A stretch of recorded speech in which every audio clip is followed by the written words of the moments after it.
चलिए हम लोग शुरू करते हैं। Transporting plant.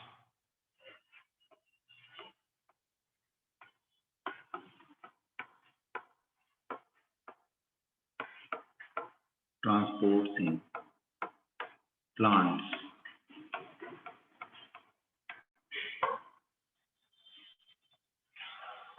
आप लोगों ने क्लास 10th में इसके बारे में थोड़ा सा पढ़ा होगा कि ट्रांसपोर्टेशन कैसा होता है। ठीक है, जिस तरीके से हमारी ह्यूमन बॉडी में या मैमलियन बॉडी में सब्सटेंसेस को एक पोर्शन से दूसरे पोर्शन तक पहुंचाने का जो काम होता है वो हमारा सर्कुलेटरी सिस्टम करता है।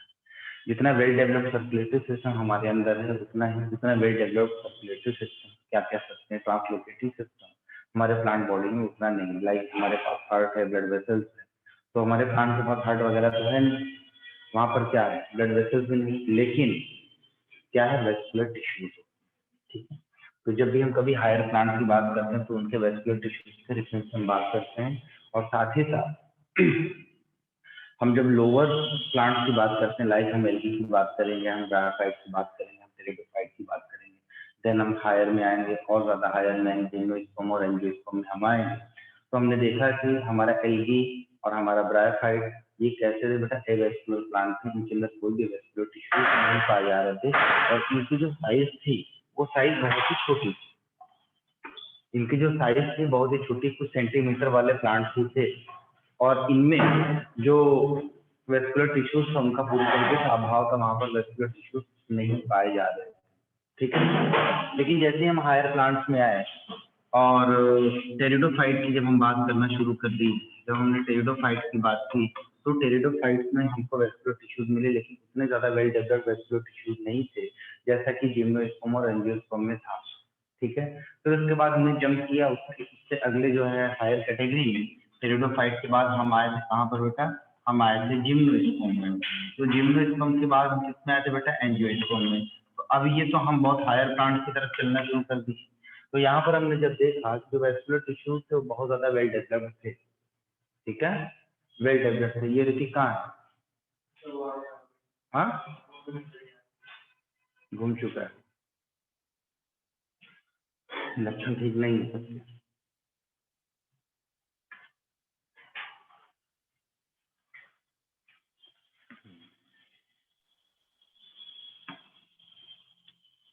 टेरिडोफाइट, जिम्नोस्पर्म और एंजियोस्पर्म वेस्कुलर टिश्यूज यहाँ पर डेवलप थे।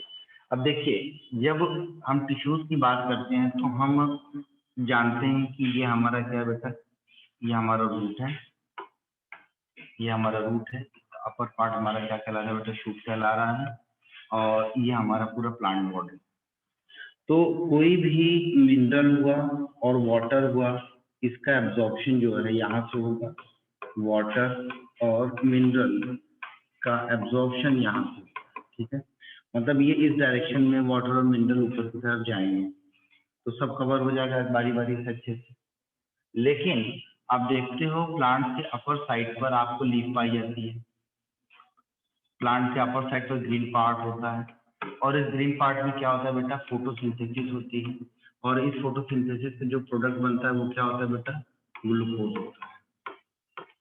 अब इस ग्लूकोज की जरूरत आपको प्लांट के हर पार्ट को है, इवन रूट्स को भी है। रूट्स के अंदर जो रूट हेयर्स हैं उनको है, वो रूट हेयर्स में जो रूट सेल्स पाई जा रही हैं वहां पर भी सबको जरूरत है।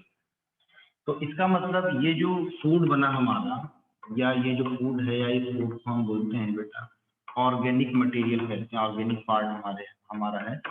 तो ये ऑर्गेनिक पार्ट का जो मूवमेंट होगा ये हर डायरेक्शन में होगा, स्पेशली ऊपर की तरफ भी होगा और नीचे की तरफ भी होगा। तो मतलब इसका डायरेक्शन कैसा हो गया, बाई डायरेक्शन हो गया, दोनों तरफ हो गया ना। तो अब वेस्कुलर जब टिश्यू की हम बात करते हैं तो ये जो हमारा वेस्कुलर टिश्यू है, ये जो हमारा वेस्कुलर टिश्यू है, ये वेस्कुलर टिश्यू बेसिकली आपके दो टाइप के होते हैं। एक तो आपका होता है जाइलम होता है और एक हमारा क्या होता है बेटा, फ्लोएम। जाइलम और फ्लोएम जब एक साथ रहते हैं, ठीक है, तो उसको हम कंजॉइंट, जाइलम और फ्लोएम जब एक साथ रहते हैं तो उस कंडीशन को हम क्या बोलते हैं बेटा, कंजॉइंट करते हैं। अगर दोनों जाइलम और फ्लोएम के बीच में अगर कैम्बियम मौजूद है तब हम उसको कंजॉइंट रेडियल तो कहेंगे, ओपन कहेंगे या क्लोज कहेंगे? ओपन कहेंगे, ठीक है, उसको हम ओपन कहेंगे। तो यहाँ पर जाइलम जो है हमारा, ये हमारा जो जाइलम है, जाइलम जो है ट्रांसलोकेट करेगा किसको बेटा? ट्रांसलोकेट करेगा वाटर को, और साथ ही साथ ट्रांसलोकेट करेगा आपके मिनरल्स को, आपके आयंस को, एक्सेट्रा। फ्लोएम किसको ट्रांसलोकेट करता है, ट्रांसपोर्ट करता है बेटा, किसको ट्रांसपोर्ट करेगा? ये हमारे ऑर्गेनिक सब्सटेंसेस को, और साथ ही साथ किसको? हमारे फूड मटेरियल्स को। फूड में लाइक आपका जो ग्लूकोज मॉलिक्यूल है, ठीक है, तो हम जानते हैं ग्लूकोज मॉलिक्यूल की सिंथेसिस होती है, और इसका स्टार्च के फॉर्म में क्या होता है बेटा? स्टोरेज होता है, और सुक्रोज के फॉर्म में इसका क्या होता है बेटा? ट्रांसपोर्टेशन। इसी बात है, ठीक है। तो ये इतनी सी छोटी सी बात थी, इसका जो है हम थोड़ा सा इसकी भूमिका बता रहे थे कि एक्चुअल में ट्रांसपोर्ट इन प्लांट्स में क्या क्या ट्रांसपोर्ट होता है। ट्रांसपोर्ट इन प्लांट्स में ट्रांसपोर्ट होगा हमारे वाटर का, हमारे मिनरल्स का, हमारे ऑर्गेनिक फूड्स का, ठीक है, इन सब का ट्रांसपोर्टेशन होता है। और कौन ट्रांसपोर्ट करवाएगा? हमारे वेस्कुलर टिश्यूज होते हैं जो दो टाइप के स्पेशली हैं, जाइलम है और फ्लोएम, ठीक है। फ्लोएम ऑर्गेनिक फूड को ट्रांसपोर्ट करवाएगा, और जाइलम हमारे वाटर और मिनरल्स को ट्रांसपोर्ट करवाएगा। ये सर छोटा एक छोटा क्वेश्चन क्वेश्चन। पूछना है। सर मिनरल और मिनरल न्यूट्रिएंट्स में क्या डिफरेंस है? बेटा वो जो मिनरल है, जो मिनरल आपके न्यूट्रिशनल में वैल्यूज में इन्वॉल्व होते हैं, उनको हम मिनरल न्यूट्रिएंट कहते हैं, कोई अलग से कुछ नहीं होता है। नहीं तो फिर से मिनरल ऐसे क्यों होता है कि मिनरल्स यूनिडायरेक्शनली फ्लो करते हैं और मिनरल न्यूट्रिएंट्स बाय डायरेक्शनली यानी कि देखो, multi nutrients, mineral plus nutrients की बात करें तो जब न्यूट्रिएंट्स वर्ड आ जाएगा ना, उसमें आपका ये ग्लूकोज मॉलिक्यूल हो जाएगा, ऑर्गेनिक फूड हो जाएगा, ये सब न्यूट्रिशन देने वाले होते हैं ना हमारे, अच्छा ठीक है। ठीक है। तो ये इतनी सी बात थी बेटा। अब हम ट्रांसपोर्ट की बात करेंगे तो ट्रांसपोर्ट के कई सारे मैकेनिज्म्स होते हैं हमारे, ट्रांसपोर्ट के कई सारे मैकेनिज्म्स होते हैं। जैसे पहले हम आपको बताएं कि व्हाट इज द ट्रांसलोकेशन, ठीक है। ट्रांसलोकेशन एक्चुअल में है क्या?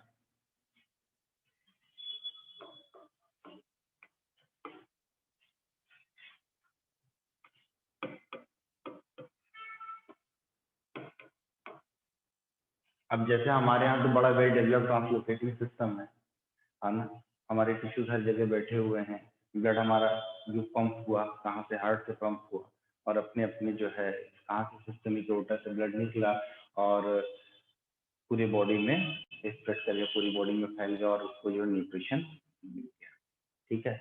लेकिन ट्रांसलोकेशन क्या है? ट्रांसलोकेशन में पॉइंट लिखिएगा, transport of substances over longer distance, है ना, ट्रांसपोर्ट ऑफ सब्सटेंस या substances over longer distance through vascular tissues, through vascular tissues, through the vascular tissues।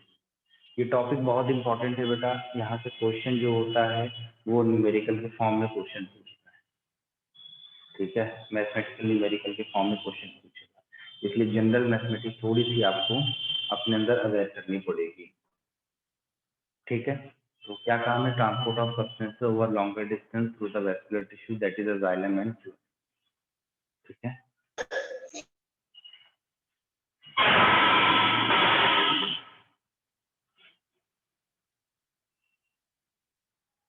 चलिए नेक्स्ट पॉइंट इसमें है means of transport. means of transport, means of transport, means of transport, ठीक है।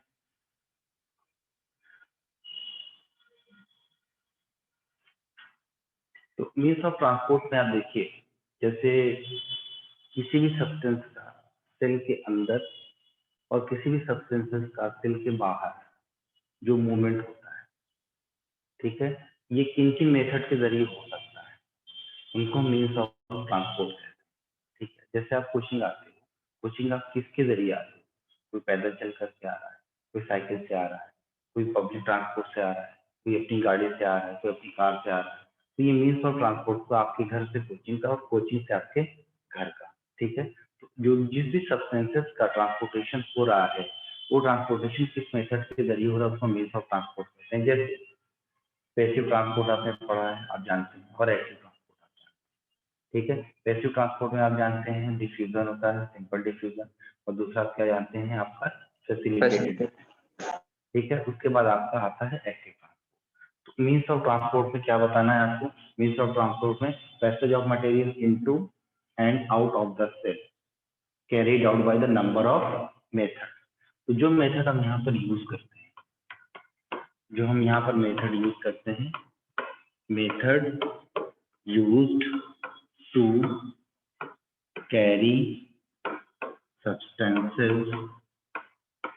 substances to cell or from cell,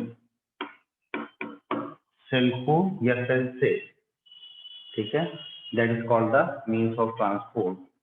method करिएगा, इसमें number 1 लिखते हैं कि आपका डिफ्यूजन होता है, और दूसरा होता है आपका फैसिलिटेटेड डिफ्यूजन, और तीसरा आपका होता है आपका active transport. Active transport bus एक ही चीज याद रखिएगा कि यहाँ पर हमें मेंटेन करना होता है ग्रेडियंट। क्या मेंटेन करना होता है? ग्रेडियंट। ग्रेडियंट एक हाइपोथेटिकल कंसेप्ट है, जैसे आपने पढ़ा था फ्लोरल फॉर्मूला और floral diagram, specially floral diagram जो आप पढ़ते हो वो क्या है, इस तरीके का हाइपोथेटिकल असम्पशन है हमारा, भाई ऐसा हो सकता है फ्लोरल डायग्राम, लेकिन क्या जिस डायग्राम को आप बनाते हो क्या वैसा ही हम आपको फ्लावर देखने को मिलता है? नहीं मिलता, थोड़ा सा मतलब उसका शेप वगैरह अलग रहता है। वैसे ही ग्रेडियंट की जब भी बात की जाती है, ग्रेडियंट एक हाइपोथेटिकल वो है, असम्पशन है। जैसे कि मैं मान लेता हूँ कि वहां पर ग्रेडियंट ज्यादा है इस तरफ और इस तरफ ग्रेडियंट कम है, तो अब इस ग्रेडियंट को किनारे करके अब हम देखेंगे कि भाई यहाँ पर इसका अमाउंट ज्यादा है क्योंकि सब्सटेंसेस ए का अमाउंट ज्यादा है, और यहाँ पर सब्सटेंस ए का अमाउंट क्या है? कम। तो हम कह सकते हैं कि इधर जिधर ज्यादा है उधर हम बोलेंगे इसका कंसंट्रेशन ग्रेडियंट ज्यादा है, और इधर जिधर कम है हम बोलेंगे इसका कंसंट्रेशन ग्रेडियंट कम है। बहुत सिंपल सी बात है। और किसी भी ये नेचुरल एनवायरनमेंट में जो हम एनवायरनमेंट देख रहे हैं, यहाँ पर जो मूवमेंट ऑफ सब्सटेंसेस होते हैं वो हमेशा सिंपली जो है higher to lower concentration gradient की तरफ होते हैं। उन दोनों के बीच में जो एनर्जी डिफरेंसेस हैं उस एनर्जी डिफरेंस को हम मिनिमाइज करते हैं। क्या करते हैं? मिनिमाइज करते हैं। मैंने कई बार बताया आपको, वहां पर प्लांट रेस्पिरेशन में भी बताया था, फोटोसिंथेसिस में भी बताया था कि जो ग्रेडियंट डेवलप होता है उस ग्रेडियंट को मिनिमाइज करने के लिए ही क्या होता है बेटा? मूवमेंट होता है। हमेशा नेचुरल सिस्टम में हम देखेंगे कि ग्रेडियंट को जो डेवलप हुआ है उसको मिनिमाइज करने के लिए, एनर्जी डिफरेंस को मिनिमाइज करने के लिए मूवमेंट होता है। और उसी मूवमेंट को जब पूरा हो जाएगा, वो मूवमेंट इक्विलिब्रियम की स्टेज आ जाएगी, तो वो जो स्टेज है इक्विलिब्रियम की स्टेज आने के बाद वो स्टेज क्या होगी, उसमें फिर फर्दर कोई मूवमेंट नहीं होगा। ठीक है। आपने बचपन में एक एक्सपेरिमेंट किया था, वही ऑस्मोसिस का एक एक्सपेरिमेंट किया था कि भाई एक हमने कोई बर्तन लिया था और उसके बीच में एक जो है सेमी परमीबल मेम्ब्रेन लगा दिया था, और इस तरफ हमने कोई सब्सटेंस रख दिया था ए जिसका कंसंट्रेशन ग्रेडियंट ज्यादा था, और दूसरी तरफ भी कंसंट्रेशन ग्रेडियंट मतलब सब्सटेंस ए था लेकिन यहाँ पर कंसंट्रेशन क्या था? कम था। तो आपने देखा था कि जो सब्सटेंस हमारा था, सब्सटेंस ए से ये मतलब ये कॉलम ए से कॉलम बी की तरफ जो है मूव कर रहा था, और ये मूवमेंट तब तक हो रहा था जब तक दोनों की वैल्यू एक बराबर नहीं हो गई। दोनों की वैल्यू जब तक एक बराबर नहीं होगी तब तक ये मूवमेंट हो रहा था। तो ये जो मामला था आपका, ये आपका ऑस्मोसिस के थ्रू आपने देखा था। ऑस्मोसिस में भी क्या फिनोमेना चलता है बेटा? डिफ्यूजन का फिनोमेना चलता है, लेकिन वहां पर डिफ्यूजन किसके थ्रू हो रहा है? सेमी परमीबल मेम्ब्रेन की तरह, ये मतलब की वजह से हो रहा है, जिसको हम क्या बोलते हैं बेटा? सेलेक्टिवली परमीबल मेम्ब्रेन भी हम उसको बोलते हैं, क्योंकि सारे सब्सटेंसेस को अलाउ नहीं करता है। ठीक है। तो ये बात हो गई आपकी।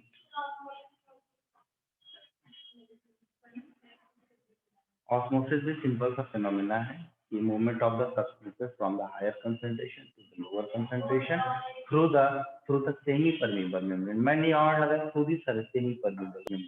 सिंपल डिफ्यूजन में ऐसा कुछ नहीं होता है। सिंपल डिफ्यूजन में आप देखिए कि एक आप अगरबत्ती लीजिए और उसको एक कोने में आप जला दीजिए, तो उसकी खुशबू पूरे जो है कमरे में फैल जाएगी। क्या इस कमरे में कहीं सेमी परमीबल मेम्ब्रेन दिखाई पड़ रही है? नहीं दिखाई पड़ रही है। आप सुबह उठते हो, नहाते हो, धोते हो, परफ्यूम लगाते हो, चले जाते हो। लड़के तो बिना नहा ही परफ्यूम लगा लेते हैं ताकि उनको नहाना ना पड़े, ठीक है। तो उससे क्या होता है कि उनकी जो महक होती है वो चारों तरफ फैल जाती है, ठीक है। गंध उनकी चारों तरफ फैल, गंध का मतलब सुगंध भी होता है, दुर्गंध भी होता है, ये समझ लेना, है ना। जैसे स्मेल होता है, स्मेल का मतलब होता है चाहे अच्छी स्मेल हो चाहे बैड स्मेल हो, ठीक। तो कहते हैं ना, स्मेल को दो में डिवाइड कर देंगे, फाउल स्मेल और गुड स्मेल। जैसे हम हिंदी में उसको गंध कह रहे हैं, ठीक है, दुर्गंध और सुगंध। अब जो लड़के नहीं नहा रहे हैं वो क्या करते हैं, वो जो कौन सा परफ्यूम, हम तो परफ्यूम लगाते नहीं है, कौन सा, हाँ क्या चल रहा है, फॉग चल रहा है ना। सर आप कौन सा लगाते हो वही बता दो ना। आप बहुत महंगा वाला लगाते हैं, अमूल लगाते हैं, अमूल। ये इतर है, इतर इतने टाइम की कीमत है 2500-3000 रुपए का जो है। 1 तोला कितना होता है, 10 ग्राम का होता है, ऐसे ही कुछ है इसकी वजह हम वो लगाते हैं, उसका छोड़ो। तो बेटा परफ्यूम लगाते हो, परफ्यूम पूरा कमरे में महक जाता है, जहां से गुजरते हो वहां पर महक जाता है, ठीक है ना। और वो एक ऐड आया था, मैंने देखा था कि तूफान आता है बहुत तेजी से, वो आदमी जो है ऐसे खंबा पकड़ के खड़ा हो जाता है, उसके सारे कपड़े जो है हवा से उड़ जाते हैं, लेकिन उसकी जो महक रहती है उसके बॉडी में बनी रहती है। तो कोई महिला वहां पर आती है और कहती है कि अभी भी जो महक जो है बरकरार है, ठीक है। तो वो जो मामला है वो सब डिफ्यूजन का मामला है। उनके बीच में अब देखिए, वो पुरुष खड़ा है और इधर महिला खड़ी है, उन दोनों के बीच में कोई सेमी परमीबल मेम्ब्रेन नहीं है, कोई सेलेक्टिवली परमीबल मेम्ब्रेन नहीं है, लेकिन फिर भी महक उनके अंदर, महक का ट्रांसफर, ये डिफ्यूजन है। जब सेमी परमीबल मेम्ब्रेन जुड़ जाएगी तब वो डिफ्यूजन नहीं, वो आत्मों से फैलाएगा, ठीक है। बड़ा छोटा छोटा कंसेप्ट है, क्वेश्चन यहीं से बनते हैं, आप कंफ्यूज मत हुआ करें आप लोग, ठीक है। चैप्टर बड़ा मजेदार है, बहुत मजा आएगा इसको पढ़ने में, ठीक।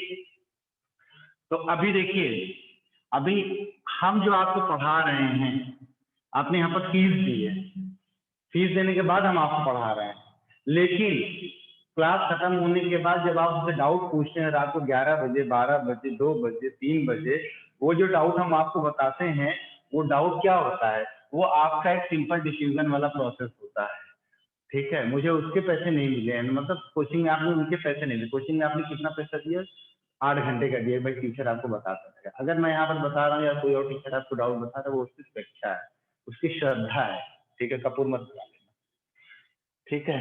तो अभी जो मैं पढ़ा रहा हूँ आपको वो एक्टिव ट्रांसपोर्ट वाला फिनोमेना है ना। क्यों भाई, सख्ती करने लगते हैं कोचिंग वाले, आपने फीस नहीं दी है तो वो क्लास में एंट्री नहीं करने देंगे, आपको घुसने नहीं देंगे, आप मत आइए। तो ये सिंपल सी बात है। तो अगर हम यहाँ पर एक, जैसे ये एक डायग्राम आपको छोटा सा बनाने की कोशिश करते हैं, वेस्कुलर टिश्यूज से रिलेटेड है ये वेस्कुलर बंडल है,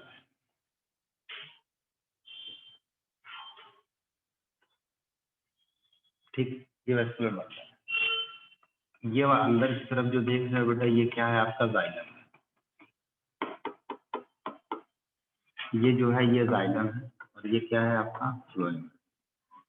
ये क्या है आपका इंटरफेसिकुलर कैंडियम, और ये क्या है, ये आपका इंट्राफेसिकुलर कैंडियम, ठीक है। अब आप हमें बताइए, conjoint collateral open vascular bundle है ये, आप हमें बताइए ये किसका कैरेक्टरिस्टिक फीचर है? सर डाइकोट की स्टेम का। एग्जैक्टली ये किसने बोला हमको, जवाब किसने दिया ये वाला डाइकोट सिस्टम का? कोई लड़का बोला था, कौन बोला?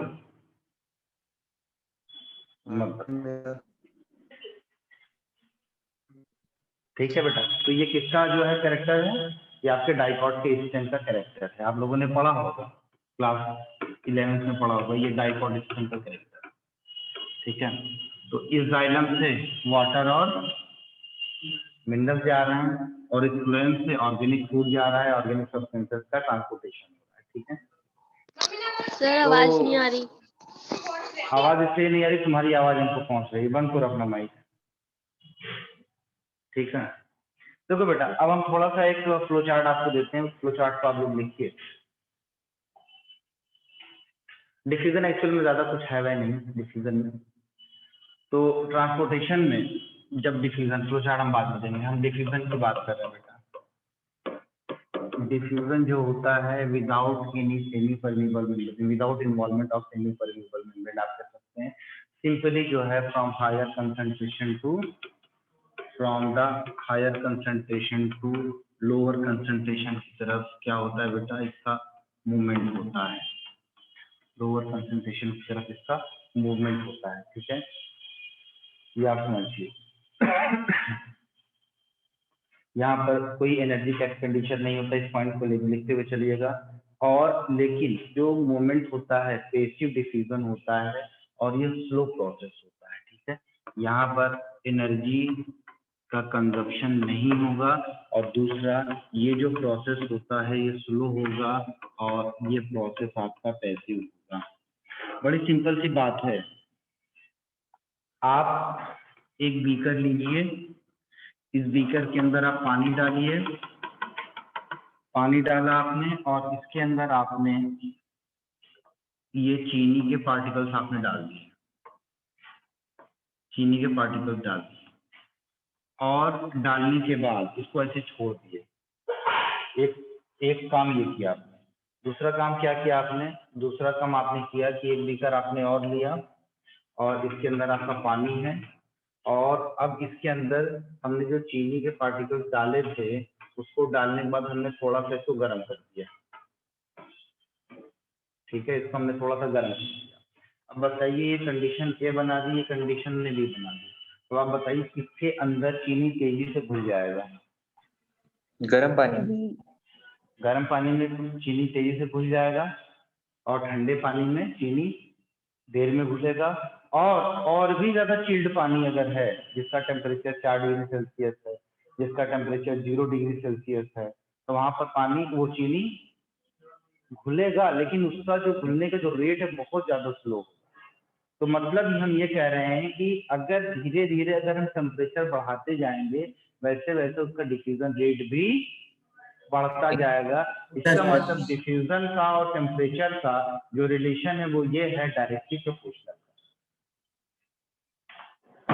बात समझ में आई? किसका रिलेशन है बेटा? डायरेक्टली प्रोपोर्शनल का रिलेशन। ठीक है, और तो और सर नहीं आया ये। परमिबिलिटी की बात करते हैं तो जो आपका हाइड्रोफोबिक सब्सटेंसेस होते हैं, जो आपके हाइड्रोफोबिक सब्सटेंसेस होते हैं, हाइड्रोफिलिक नहीं हाइड्रोफोबिक, उनका जो डिफ्यूजन होगा वो ज्यादा होगा एज कम्पेयर टू हाइड्रोफिलिक। इसकी वजह बताइए क्यों? इसकी वजह सिर्फ ये है कि अगर diffusion along the plasma membrane हो रहा है तो प्लाज्मा मेम्ब्रेन किसका बना होता है बेटा? लिपिड बाइलेयर का बना होता है। ठीक है ना? लेकिन और वाटर सब्सटेंसेस अगर है तो वाटर सॉल्युबल सब्सटेंसेस है तो उसके अंदर क्या होगा बेटा? उसका डिफ्यूजन आसानी से नहीं हो पाएगा क्योंकि प्लाज्मा मेम्ब्रेन लिपिड का बना होता है। लेकिन अगर वो हाइड्रोफोबिक है तो उसका ट्रांसपोर्टेशन आसानी से हो जाता है। सिंपल सा फेनोमेना ये है। ठीक है, तो यहाँ पर एक पॉइंट लिखिएगा कि अच्छा अब ये डिफ्यूजन का फेनोमेना आया कहाँ से था? आपने केमिस्ट्री थोड़ी सी पढ़ी होगी तो आपने ब्राउनियन मूवमेंट पढ़ा होगा। क्या पढ़ा था? ब्राउनियन मूवमेंट आपने पढ़ा था, है ना? ब्राउनियन मूवमेंट में आपने पढ़ा था कि भाई जो पार्टिकल्स होते हैं जिगजैग मोशन करते हैं। ठीक है, कैसा मोशन करते हैं? जिगजैग मोशन करते हैं। तो अभी जो आप सुबह सुबह सो करके उठिए और जब सूरज की रोशनी निकल आए आसमान में और जो रोशनदान से जो रोशनी आ रही होती है आपके कमरे में और किसी कोने में, ये रोशनदान है, इसको रोशनदान है। ठीक है, रोशनी आ रही होती है तो आप उसमें देखते हो उसके अंदर जो पार्टिकल्स होते हैं, डस्ट पार्टिकल्स होते हैं, बड़े जिगजैग मैनर में मूव करते रहते हैं। ठीक है, आपस में टकराते रहते हैं। तो उससे कोई एनर्जी जो है जनरेट नहीं हो रही है, कोई एनर्जी वहां पर खर्च नहीं हो रही, बल्कि वो पैसिवली क्या होते हैं, इधर से उधर से इधर जिगजैग मोशन में ऐसे ऐसे ऐसे ऐसे जैसा मन चाहेगा वैसा जो है वो मूव करते रहेंगे। That is the zigzag motion that was given by the Robert brown. इसीलिए हम उस टाइप के मूवमेंट को क्या बोल रहे थे? ब्राउनियन मूवमेंट कह रहे थे। ठीक है, तो चलिए अब हम बात करते हैं बेटा डिफ्यूजन रेट की बात करते हैं।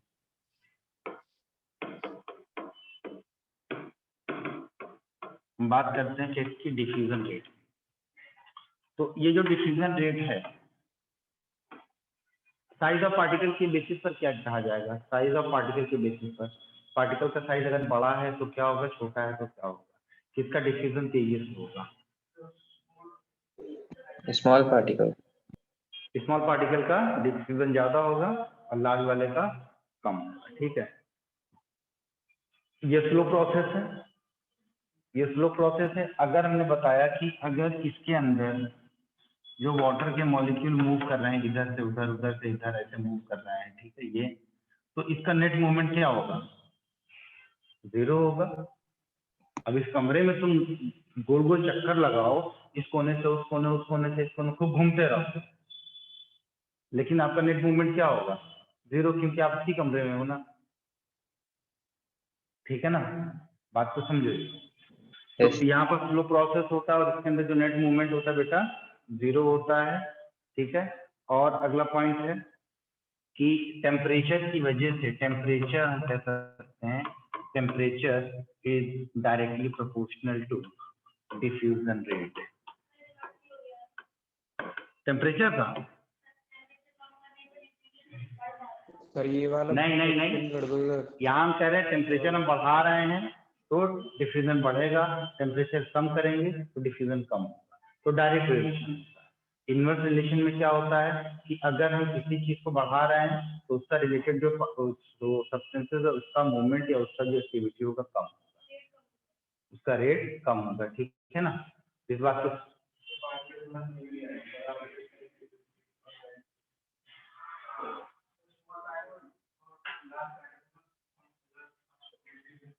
देखिए, देखा जाए तो ये केमिस्ट्री वाले से थोड़ा सा पूछिए आप, क्योंकि मैंने तो पढ़ा था कि जो लार्ज पार्टिकल्स होगा उसका डिफ्यूजन ज्यादा होता है। ठीक है, छोटा वाला जो होता है वो उसका डिफ्यूजन कम होता है। बात यहाँ पर डेंसिटी की आ जाती है, छोटा पार्टिकल डेंस ज्यादा होता है, लार्ज पार्टिकल डेंस कम होता है। तो जो लार्ज वाला होता है उसका डिफ्यूजन ज्यादा होता है। ठीक है, अच्छा अब प्रेशर की बात अगर हम करेंगे, थोड़ा सा प्रेशर की बात करेंगे, क्या असर पड़ेगा प्रेशर से, प्रेशर का क्या असर पड़ेगा डिफ्यूजन पे। तो बेटा प्रेशर भी जो है, जब हम प्रेशर बढ़ाएंगे किसी चीज का, मतलब तो डिफ्यूजन रेट भी क्या होगा भाई, बताइए, बढ़ेगा। सर ये तो डिफ्यूजन रेट भी यहाँ डिपेंड पर करेगा ना, प्रेशर, हाँ नहीं बेटा, जब प्रेशर प्रेशर तो बढ़ाएंगे, डिपेंड करेगा कि अलोंग द कंसंट्रेशन ग्रेडियंट लगा रहे हैं कि अगेंस्ट लगा रहे हैं। नॉर्मल बायोलॉजी वाला डिसीजन पढ़ा रहे हैं, अभी यहाँ केमिस्ट्री वाला नहीं पढ़ा रहे हैं। ठीक है, ठीक है, आप जो कह रहे हो आपकी बात ठीक है, बट आप ये इतना जानो कि नॉर्मली क्या हो रहा है बायोलॉजिकल साइंस में, हम प्रेशर बढ़ाते हैं तो डिफ्यूजन रेट हमारा क्या होता है, बढ़ता है। और डिफ्यूजन ऑलरेडी आपका अलोंग द कंसंट्रेशन ग्रेडियंट चलता है, अगेंस्ट द कंसंट्रेशन ग्रेडियंट नहीं हो रहा है। अगर अगेंस्ट द कंसंट्रेशन ग्रेडियंट हम बात करेंगे तो वो डिफ्यूजन नहीं होगा, वो हमारा एक्टिव ट्रांसपोर्ट है। ठीक है, बात समझ में आई Rama Solanki. Sir reverse osmosis में भी तो ऐसे ही करते हैं। Yes sir. हाँ ठीक है बेटा, देखिए तुम तो बात मत करो, तुम पहले क्लास में, तो मैं बताता हूँ तुमको। ऋतिक शुक्ला जी आए हैं, क्या हो गया सर? शुक्ला जी नहीं, क्लास में आओ, क्लास में, यहाँ फिजिकली आओ तब तुम हफ्ता मत तुमसे बात। सर मैं वहाँ नहीं हूँ ना, इसलिए नहीं आ पाया। अब अगर हम बात करेंगे डिफ्यूजन रेट की, तो सबसे ज्यादा डिफ्यूजन कैपेबिलिटी किस सब्सटेंसेस के अंदर होती है, गैस के अंदर होगी, लिक्विड के अंदर होगी या सॉलिड के अंदर होगी, सबसे ज्यादा गैस के अंदर होगी। ठीक है, तो डिफ्यूजन रेट सबसे ज्यादा किसका होता है बेटा, गैस का होगा, फिर किसका होगा, लिक्विड का होगा, और फिर किसका होगा, सॉलिड का। ये डिफ्यूजन रेट है, इसका जो है डिक्रीजिंग ऑर्डर है। ठीक है,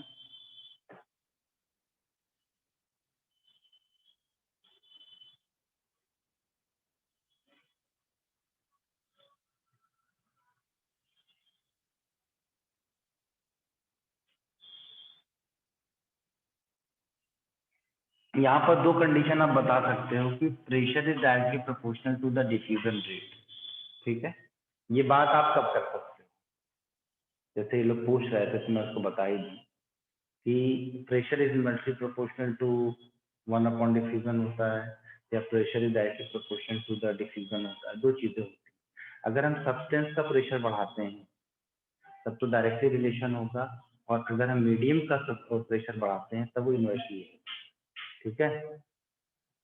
अगर हम मीडियम का बढ़ाते हैं तो क्या हो जाएगा वो, ये थोड़ा सा इसमें केमिस्ट्री इन्वॉल्व हो जाती है बहुत ज़्यादा, ठीक है। बट इसमें से आप दो चीज़ें आप समझ लीजिए कि pressure is directly proportional to diffusion में हम क्या लिख सकते हैं कि when the pressure of the substance is increased, when the pressure of substance is increased then this relationship will be occur, ठीक है। तो इसमें क्या होता है बेटा, प्रेशर रेट इंक्रीज करता है, लेकिन अगर इस प्रेशर को हम डिफ्यूजन के इन्वर्सली लगा देते हैं, अगर हम इसको इन्वर्सली लगा देते हैं प्रेशर के, तो इस टाइम हम क्या बोलेंगे बेटा, प्रेशर जो होगा मीडियम का इंक्रीज करेगा, ठीक है। When pressure is increase of the medium, दो चीजें हो गई। तो यहाँ पर क्या था, हम सब्सटेंस का प्रेशर बढ़ा रहे थे, और यहाँ पर हमने क्या किया है, मीडियम का प्रेशर हमने बढ़ाया, मीडियम का प्रेशर हमने बढ़ाया, ठीक है। इसको लिख लीजिए। क्या क्या सिग्निफिकेंस हो सकते हैं डिफ्यूजन के, सिग्निफिकेंस बताइए, डिफ्यूजन का सिग्निफिकेंस बताइए, बताओ हरीश।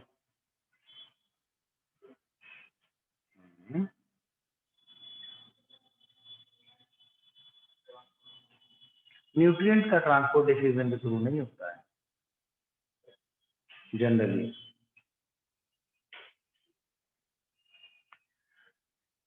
एक्सचेंज ऑफ गैसेस, पहला क्या है, exchange of gas, carbon dioxide का एक्सचेंज करवाएंगे, ऑक्सीजन का एक्सचेंज करवाएंगे, and it means of gaseous movement. किसका मूवमेंट कर रहे हैं, गैसियस मूवमेंट का, गैसियस मूवमेंट हो रहा है, इसका एक सिग्निफिकेंस, ठीक है। और डिफ्यूजन के एक और प्रोसेस है बड़ा इंपॉर्टेंट, बताइए, that is the necessary evil. क्या है वो नेसेसरी एविल, किसको कहते हैं, transpiration. Transpiration, exactly. Water vapour निकलता है ना, वेपर क्या है, गैसियस फॉर्म की तो है कि लिक्विड फॉर्म है, बोलो।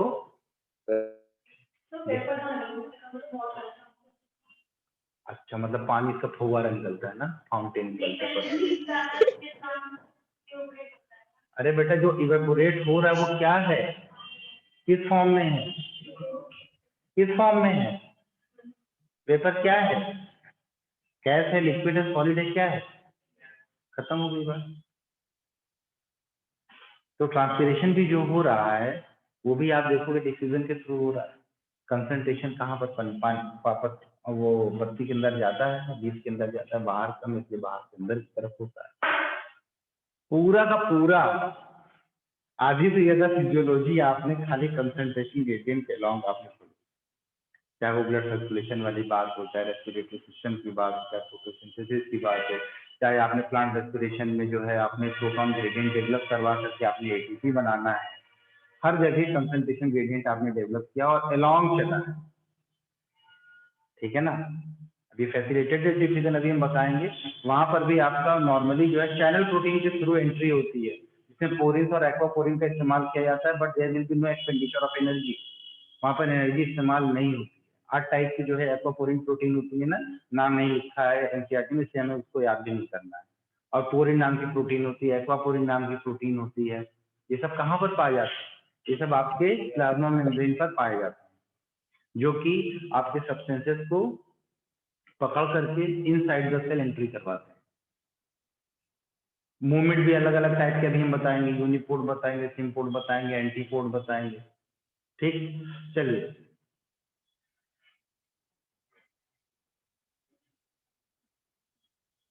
अगला पॉइंट आपका है इसमें, डिफ्यूजन रेट तो हो गया आपका। इसके बाद आपका आता है कौन कौन से ऐसे फैक्टर हैं जो कि डिफ्यूजन रेट को क्या करते हैं, डिफ्यूजन को अफेक्ट करते हैं। तो पहला तो मैंने बता दिया कि डेंसिटी के बारे में क्या होता है, density grams law of diffusion आपने पढ़ा है क्या पढ़ा है, ग्राम्स लॉ ऑफ डिफ्यूजन के बारे में क्या पढ़ा है? जल्दी बता भाई, केमिस्ट्री वालों तुम लोग नीट देने वाले हो। ग्राम्स लॉ ऑफ डिफ्यूजन क्या है?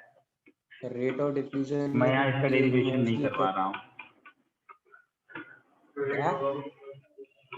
ग्राम्स लॉ ऑफ डिफ्यूजन, देखो हरितनायक क्या कह रहे हैं, हरितनायक कह रहे हैं कि डेंसिटी जो होता है, ये डिफ्यूजन जो होता है वो इनवर्सली प्रोपोर्शनल है 1/√ऑफ डेंसिटी। यही तो है ना, कि नहीं है? अब इसमें आप लोग करिएगा m1 v1 into v2 वाला मामला करिएगा जब भी करना होगा, ठीक है। ग्राम्स लॉ ऑफ डिफ्यूजन क्या कहता है कि diffusion rate is inversely proportional to 1/√ऑफ द डेंसिटी। बस ये याद कर लीजिएगा, ठीक है।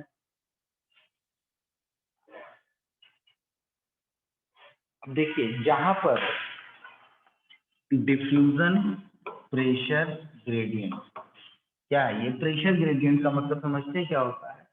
प्रेशर ग्रेडियंट, जब भी ग्रेडियंट की बात हम करते हैं तो ग्रेडियंट हम अकेले नहीं डिसाइड करते हैं, gradient is a comparative phenomena. जैसे मैंने बताया है कि लड़का मनीष बैठा है और वो लड़का हरित बैठा है, हम दोनों के बीच में बताएं कि हरित लंबा है, किससे लंबा है?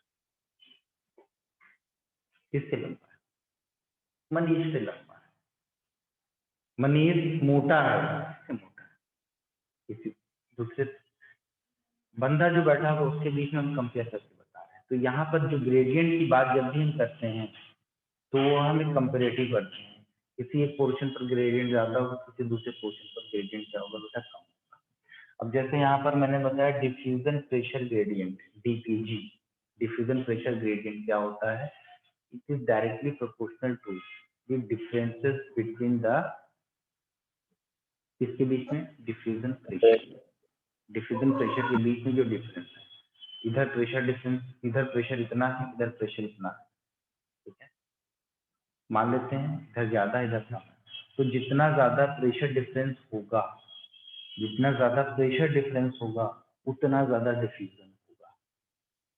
सिंपल सी बात समझिए, जितना ज्यादा क्या होगा प्रेशर डिफरेंस होगा, मतलब दो कंटेनर ले लिया, जितना ज्यादा प्रेशर का डिफरेंस होगा, मान लीजिए इधर क्या है एक डिफरेंस एक्स है प्रेशर, इधर क्या है भाई वाई प्रेशर है, दोनों के बीच को मिला लेंगे तो हम देखेंगे अगर एक्स वाला ज्यादा है और वाई वाला कम है तो जो वैल्यू आई एक्स माइनस वाई आई।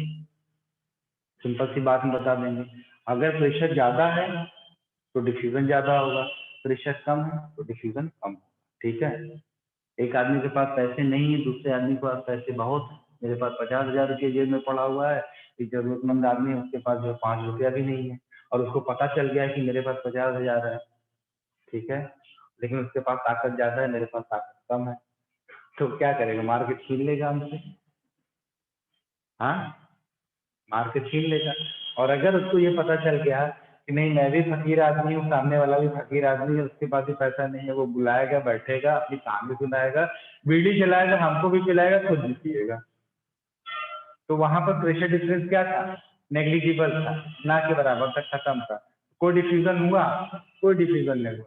लेकिन दूसरी तरफ आप देखिए कि मेरे पास बहुत सारा पैसा, सामने वाले के पास पैसा बिल्कुल नहीं है और हम अकेली जगह पर है, उसको पता चल गया मेरे पास बहुत पैसा है, हम हमको मार के पीट के सारा पैसा ले लिया, तो डिफ्यूजन क्या था?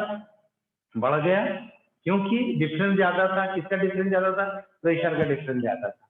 तो इस बात को ऐसे कंसेप्चुअल आप समझिए कि अगर आपके पास जो है प्रेशर डिफरेंस ज्यादा है तो डिफ्यूजन रेट भी क्या होगा? ज्यादा।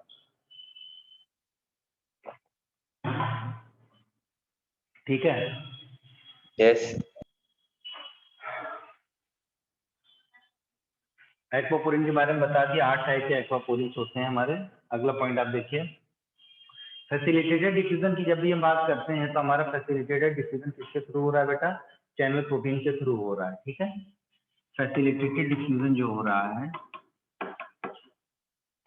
फैसिलिटेटेड डिफ्यूजन जो हो रहा है बच्चे, ये आपके चैनल प्रोटीन के थ्रू हो रहा है। आपको इसके नोट्स हम आपको कल प्रोवाइड करवा देंगे पीडीएफ फॉर्मेट में, ठीक है। कितने बजे टेस्ट है तुम्हारा आज रिवीजन वाला? 11 बजे से, है ना? फैसिलिटेटेड डिफ्यूजन जो हो रहा है ये आपके चैनल प्रोटीन के थ्रू हो रहा है। जैसे मान लीजिए कि ये आपका प्लाज्मा मेम्ब्रेन है, ये क्या है आपका प्लाज्मा मेम्ब्रेन है, और इस प्लाज्मा मेम्ब्रेन में आपके पास मौजूद है ये। सर टेस्ट कौन सा है? आपका नहीं है वो 11 अच्छा अच्छा।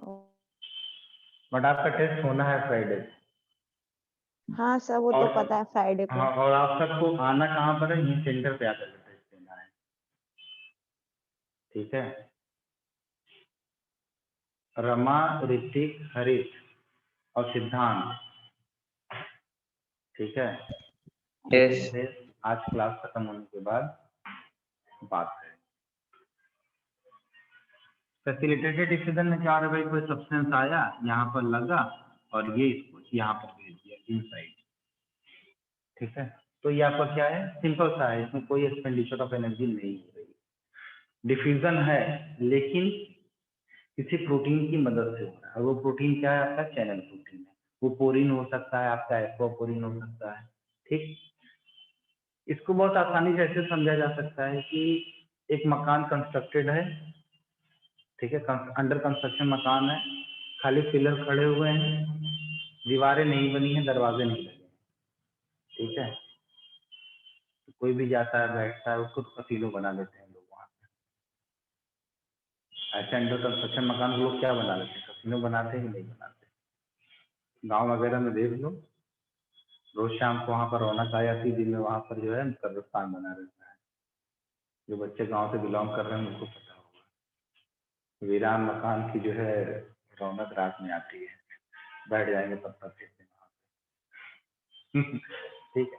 फिर अपने आपने मकान बना लिया, मकान बना करके आपने दरवाजा लगा दिया, ठीक है।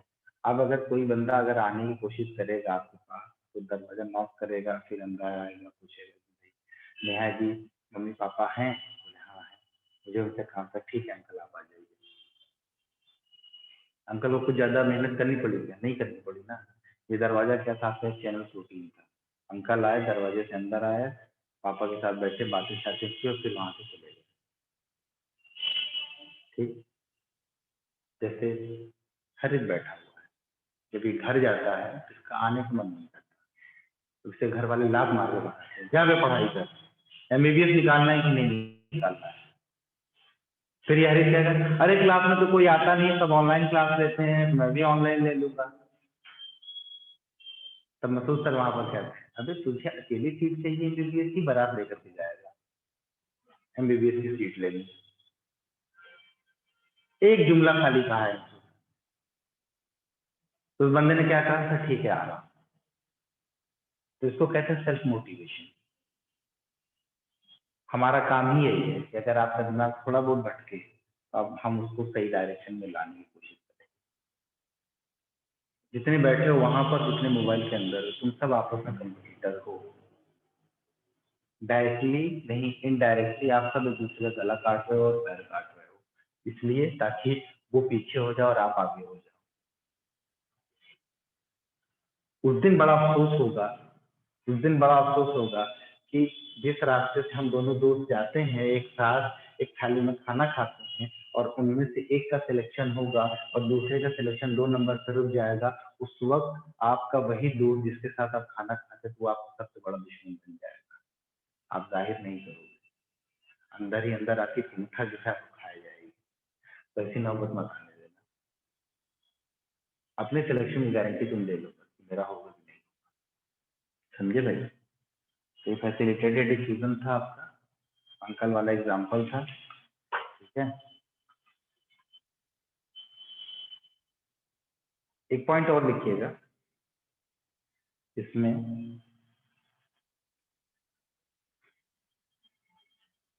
टाइप्स ऑफ मूवमेंट में फैसिलिटेटेड डिफ्यूजन में 3 टाइप का मूवमेंट होता है। एक होता है आपका कौन सा, यूनिपोर्ट, एक होता है आपका सिम्पोर्ट और एक होता है आपका एंटी, ठीक है। तो इसी को हम ऐसे बता दें कि ये आपका क्या है, प्लाज्मा मेम्ब्रेन, ये आपका प्लाज्मा मेम्ब्रेन है और इस प्लाज्मा मेम्ब्रेन में ये लगा हुआ है आपका प्रोटीन, ये आपका प्रोटीन लगा हुआ है।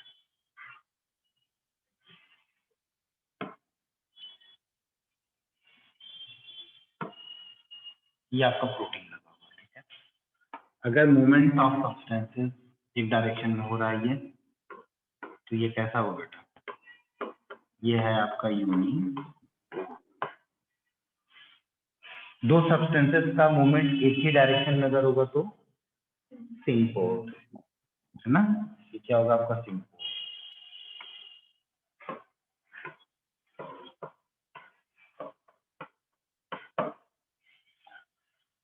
और अगर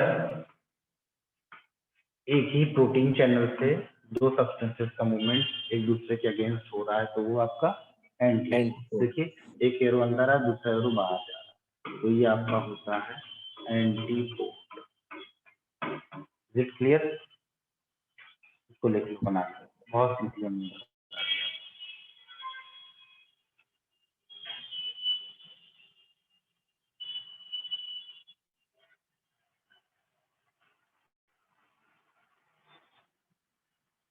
ठीक है। और ये जो दोनों स्ट्रीम पोर्ट में जो सब्सटेंसेस का मूवमेंट हो रहा है बेटा, ये सेम नहीं है बल्कि कैसे हैं, डिफरेंट है, ठीक है। चलिए अब हम बात करते हैं आपकी किसकी, एक्टिव ट्रांसपोर्ट की बात करते हैं। आपने तो बहुत सारी चीजें पढ़ी होंगी, सोडियम पोटेशियम एटीपीएस पंप के बारे में आपने पढ़ा है। सोडियम पोटेशियम एटीपीएस पंप में क्या होता है बेटा, सोडियम और पोटेशियम का ट्रांसपोर्टेशन होता है along the not concentration gradient, against the concentration gradient there will be the expenditure of energy।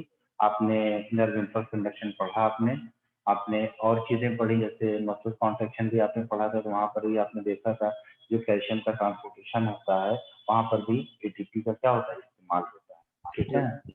तो ये चीज आप समझिए। तो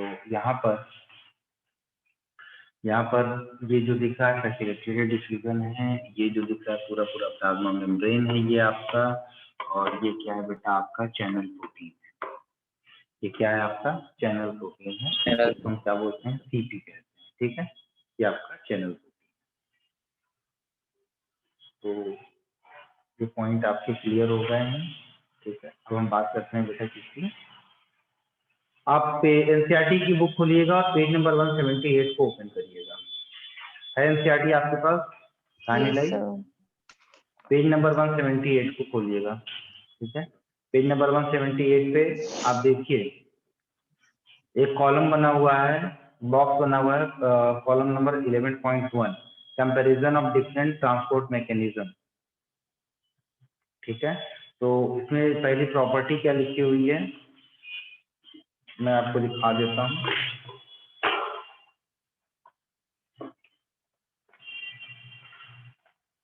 ये वाला कॉलम देखिए आप, ये वाला दिख रहा है ना, ठीक है।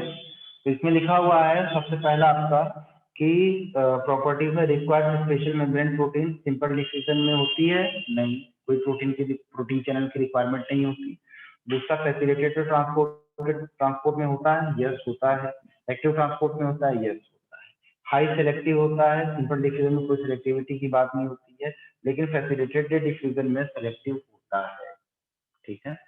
उसके बाद एक्टिव ट्रांसपोर्ट में भी होता है, ट्रांसपोर्ट सैचुरेट क्या होते हैं इसमें, सिंपल डिफ्यूजन में नहीं होता लेकिन फैसिलिटेटेड डिफ्यूजन में होता है, एक्टिव ट्रांसपोर्ट में होता है। अपहिल ट्रांसपोर्ट का मतलब आप समझते हो, बताइए, बोलो जी। एक मिनट खामोश, हाँ।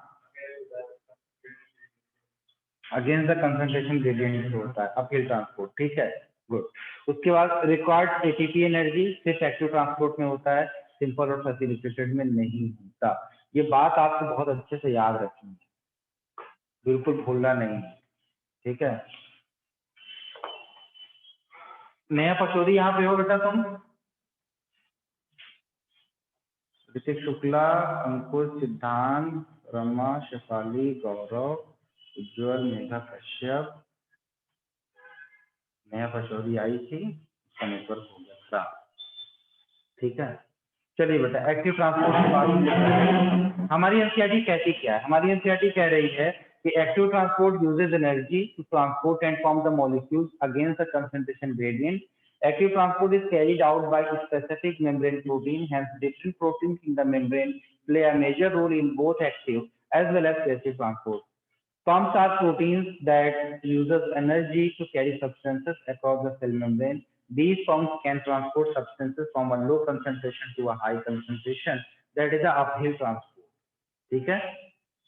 Transport rate reaches a maximum when all the protein transporters are being used or are saturated. Like enzymes, the carrier protein is very specific in what it carries across the membrane.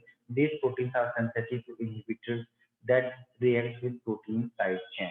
इस point को underline करिएगा आप लोग, ये क्या लिखा हुआ है, proteins are sensitive, these proteins are sensitive to inhibit या to inhibitors that react with protein side chain. As we know already कि जितने भी प्रोटीन्स होते हैं वो आपके या जितने भी एंजाइम्स होते हैं वो सारे के सारे प्रोटीन्स होते हैं, ठीक है ना. तो यहाँ पर अगर कोई भी इनहिबिटर आता है तो ये जो प्रोटीन्स लगे हुए हैं, जो ये मेम्ब्रेन पर ये प्रोटीन लगे हुए हैं, ये प्रोटीन है, ये प्रोटीन है, ये प्रोटीन है, किस टाइप का प्रोटीन है, ये इंटीग्रल प्रोटीन है, एक्सट्रिंसिक प्रोटीन नहीं है. ये कैसा प्रोटीन है, इंटीग्रल प्रोटीन है, क्योंकि ये एम्बेडेड है इसके अंदर, प्लाज्मा मेम्ब्रेन के अंदर. अगर एम्बेडेड नहीं होता, सुपरफिशियल होता, तब हम इसको पेरिफेरल प्रोटीन कहते हैं या एक्सट्रिंसिक प्रोटीन कहते हैं. लेकिन ये प्रोटीन हमारा कैसा है, ये प्रोटीन हमारा इंटीग्रल प्रोटीन है या इसे हम बोलते हैं इंट्रिंसिक प्रोटीन है, ठीक है. लेकिन अगर कोई इनहिबिटर आता है तो इसका जो स्पेसिफिक फंक्शन है वो क्या हो जाएगा, वो अफेक्ट कर जाएगा. तो एक्टिव ट्रांसपोर्ट में सिंपल सी बात है कि जैसे इसको हम देखेंगे छोटे से एग्जाम्पल के थ्रू. हम साइकिल यहाँ पर लेते हैं, यहाँ पर हमारी साइकिल है, ठीक है.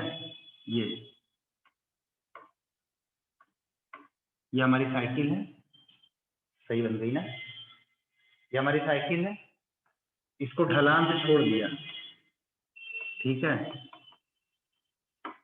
इसको लगा लो, नहीं तो सर ये हवा में चल रही है क्या, छोड़ दिया, बहुत तेजी से बहुत के यहाँ पर पहुंच जाएगी. लेकिन जब इसको आपको यहाँ से यहाँ लेकर के जाना होगा तो पसीने निकल आएंगे. क्या निकल आएंगे, पसीने निकल आएंगे.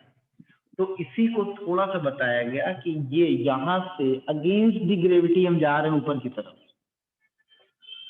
अगेंस्ट दी ग्रेविटी जा रहा है, ठीक है. सिंपल फिजिक्स की लैंग्वेज में बात कर रहे हैं. तो ये जो ट्रांसपोर्ट हुआ आपका अपहिल हुआ, इसको हम क्या बोलते हैं बेटा, अपहिल ट्रांसपोर्ट. मतलब यहाँ पर लोअर टू हायर की तरफ हम जा रहे हैं. किस तरफ जा रहे हैं, लोअर टू हायर की तरफ जा रहे हैं. इसी को हम क्या बोलते हैं बेटा, अपहिल कहते हैं, ठीक है. अब आगे और इसको कैसे समझ सकते हैं कि अगर कोई हमने बीकर लिया है या कोई, या हमारा सेल मेम्ब्रेन है, या हमारा सेल मेम्ब्रेन है और यहाँ पर सोडियम का कंसंट्रेशन ज्यादा है और यहाँ पर सोडियम का कंसंट्रेशन क्या है, कम है. तो सोडियम इधर से इधर अगर जाने की कोशिश करेगा तो किसके थ्रू जाएगा बेटा, ये हमेशा सोडियम का जो एब्जॉर्प्शन होता है या रीअब्जॉर्प्शन होता है हमेशा जो है एक्टिव ट्रांसपोर्ट के थ्रू होता है, हमेशा. जैसे नीट 2016 का क्वेश्चन था, कल नेहा ने हमसे पूछा था कि नीट 2016 में जो सोडियम का रीअब्जॉर्प्शन होता है वो किसके थ्रू होता है, वो एक्टिव एब्जॉर्प्शन होता है, तो इसमें कहाँ पर होता है. तो आपका जवाब था प्रॉक्सिमल कन्वोल्यूटेड टिबियम. इसमें होता है प्रॉक्सिमल कन्वोल्यूटेड टिबियम होता है. उसमें एक चीज और लिखी, दो चीजें, चार ऑप्शन, पीसीटी था, डीसीटी था, वुमेन कैप्सूल था और था आपका डिसेंडिंग रिंग ऑफ हिंडेनबर्ग. ये चार ऑप्शन थे. इसमें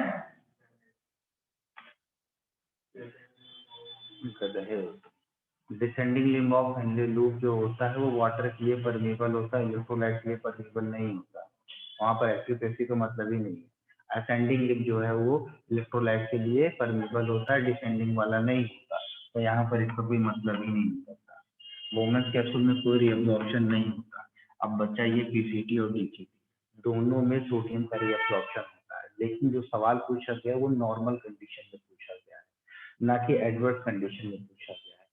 एडवर्स कंडीशन तब होती है जब डीसीटी पर सोडियम का रीअब्जॉर्प्शन होता है under the influence of the aldosterone hormone, ठीक है ना. नॉर्मली आपका जो दूसरा हार्मोन जैसे आपका एंटी डायबिटिक हार्मोन है, आपका एल्डोस्टेरोन, ये नॉर्मली कहाँ फंक्शन होता है? जब कंडीशन थोड़ी एडवर्स होती है, पानी की आपकी बॉडी के अंदर क्या होती है, कमी होती है और यूरिन का पास आउट ज़्यादा होता है, तो उस वक्त एडीएच का सिक्रेशन बढ़ जाता है, तो पानी रिटेन कर जाता है। जब पानी रिटेन करेगा उसके साथ साथ सोडियम आयन भी रिटेन करेगा। तो ये तो मेडिकल कंडीशन हुई या एडवर्स कंडीशन हुई जब होम्योस्टेसिस बिगड़ता रहता है। लेकिन नॉर्मली आप देखते हो 70 to 80% रीअब्जॉर्प्शन कहाँ पर होता है? पीसीटी पे ही तो होता है। और सोडियम का रीअब्जॉर्प्शन कैसा होगा बेटा? एक्टिव ट्रांसपोर्ट के थ्रू होता है। ठीक है, इतनी सी बात आप जानिए। तो ये नीट 2016 का क्वेश्चन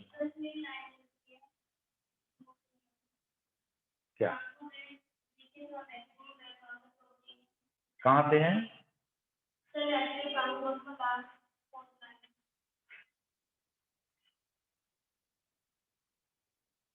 ये लिखा है पंप्स आर प्रोटीन।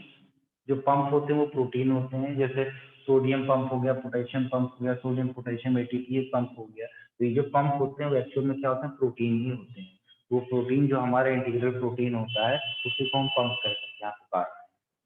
ठीक है, उसके बाद क्या कह रहा है कि that uses energy to carry substances across the cell membrane.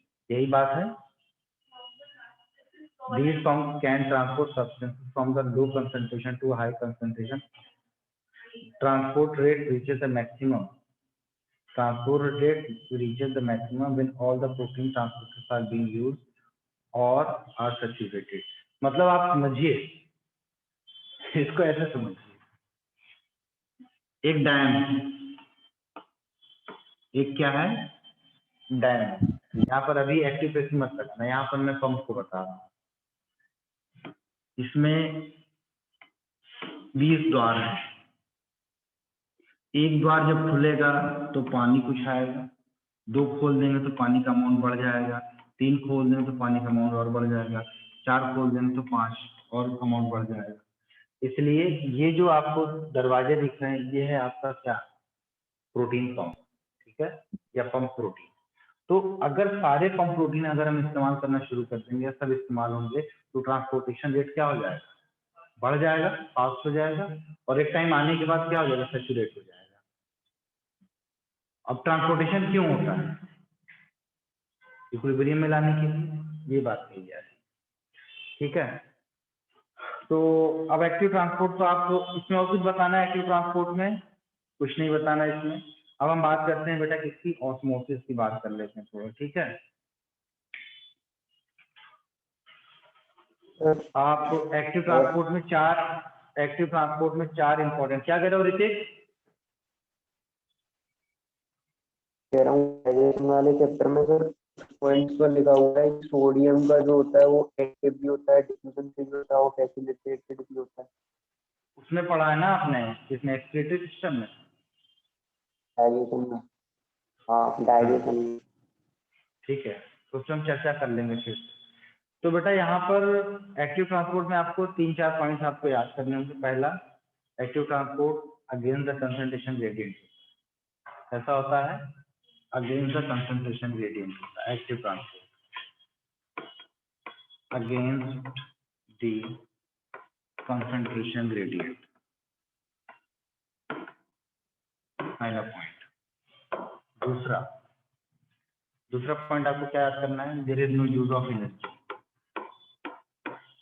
There is no use of energy. तीसरा पॉइंट आपको क्या याद करना है बेटा?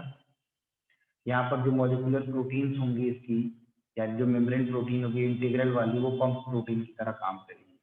तो यहाँ पर जो इंटीग्रल प्रोटीन्स होंगी, ठीक है, यहाँ पर जो इंटीग्रल प्रोटीन्स होंगी इसकी तरह काम करेंगी बेटा, पंप प्रोटीन की तरह काम करेंगे। ये पंप प्रोटीन की तरह काम करेंगे। ठीक है, ये 3 पॉइंट हो गया। चौथा, अगेंस्ट द कंसंट्रेशन ग्रेडियंट का मतलब ही होता है ये कि लो कंसंट्रेशन से हाई कंसंट्रेशन की तरफ हम कहाँ पे? सॉरी, यहाँ पर यूज ऑफ एनर्जी। एक minute, there is use of energy, ठीक है, बाय मिस्टेक। और ये जो मूवमेंट होता है लो कंसंट्रेशन से हाई कंसंट्रेशन से तरफ जो मूवमेंट हो रहा है, इसको हम क्या बोलते हैं भाई? इसको हम बोलते हैं अपहिल ट्रांसपोर्ट। अपहिल ट्रांसपोर्ट, ये कुछ इसके की पॉइंट्स हो गए जो आपको याद रखने हैं, ठीक है, ये सब की पॉइंट्स आपको याद रखने हैं। Yes sir.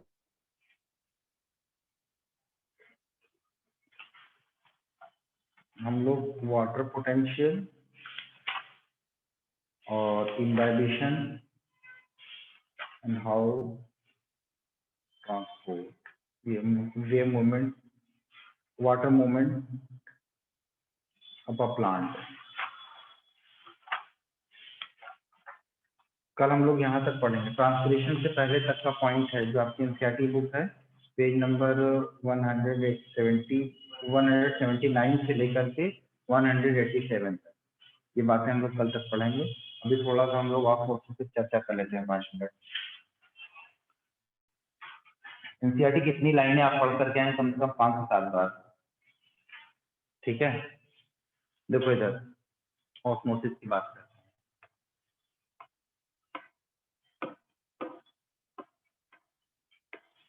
ऑस्मोसिस में पहला है, ये डिफ्यूजन का ही एक टाइप है, डिफ्यूजन ही है, लेकिन यहाँ पर इस्तेमाल क्या कर रहे हैं हम लोग? एसपीएम, श्यामा प्रसाद मुखर्जी नहीं है, semi permeable membrane,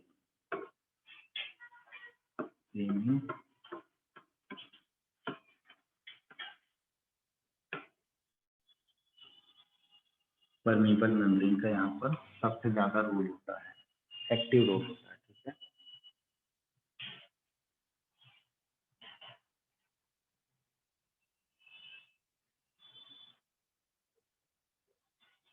hypo solution और हाइपर कंसंट्रेशन सोल्यूशन से क्या फर्क समझते हैं आप?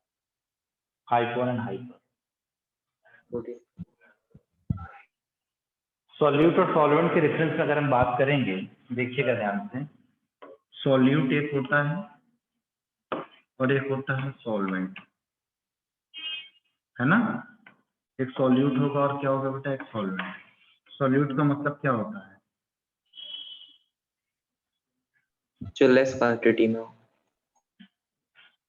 अच्छा जी, जो लेस क्वांटिटी में था, अच्छा ये भी बात भी ठीक है। चीनी पानी का शरबत है, ये पानी में हमने, ये पानी है और पानी में हमने शरबत घोल दिया हमने, तो बताए चीनी पानी के शरबत में चीनी क्या है? पानी क्या है? चीनी क्या है? चीनी सॉल्यूट है और पानी क्या है? सॉल्वेंट है। तो मतलब ये जो चीनी पानी का जो घोल हमने बनाया है, शरबत बनाया है, इस टाइप के सॉल्यूशन को क्या बोलेंगे? हाइपोटोनिक, हाइपरटोनिक, आइसोटोनिक, क्या बोलेंगे? हाइपोटोनिक।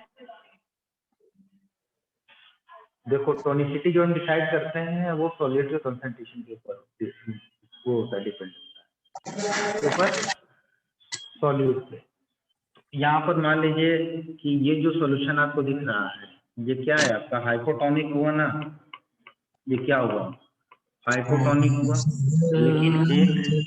लेकिन एक बीकर आपका ये है, इसमें आपका सॉल्यूट ज्यादा है। माइक बंद कर दो यार, तुम लोग माइक से हमारा काम खराब कर दो। सॉल्यूट ज्यादा है और सॉल्वेंट कम है, सॉल्वेंट कम है। मैं बाहर कर दूं क्या? मना कर रहा हूँ कि भैया माइक बंद कर दो, इसमें कुछ सुन ही नहीं रहा है।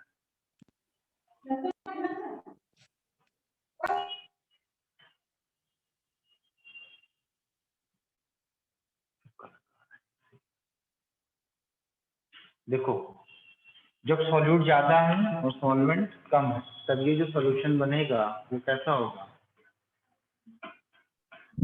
हाइपरटोनिक। ये आपका हाइपरटोनिक सॉल्यूशन। पानी का तो नेचर है ना, ज्यादा से कम की तरफ भागेगा, ज्यादा से कम की तरफ भागेगा। बड़ा ही ज्वलंत एग्जाम्पल दूंगा मैं आपको।